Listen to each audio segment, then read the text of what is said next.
Welcome to our channel. Today we how to connect GitLab to VS Code and clone repositories securely. Quick tutorial step by step clearly. Open Visual Studio Code on your computer. Ensure you have the Git extension installed in Visual Studio Code. If necessary, install the Git extension from the Visual Studio Code marketplace. Navigate to GitLab in your web browser. Log into your GitLab account using your credentials. Locate the repository you want to connect with Visual Studio Code. Click on the Clone button in the repository overview. Choose the HTTPS clone URL for the repository. Copy the clone URL to your clipboard. Return to Visual Studio Code. Open the integrated terminal by selecting Terminal from the top menu and clicking New Terminal. In the terminal, type git clone followed by the HTTPS clone URL you copied.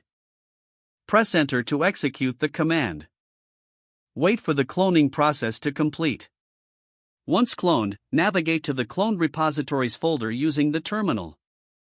Type cd repository name, replacing repository name with the name of your repository. Press Enter to change your directory to the cloned repository. Open the folder in Visual Studio Code by typing code in the terminal. Press Enter to launch the repository in a new window. You can now edit files and leverage features in Visual Studio Code. To secure connections, consider setting up SSH keys on GitLab. In GitLab, go to your profile settings. Select SSH keys from the side menu.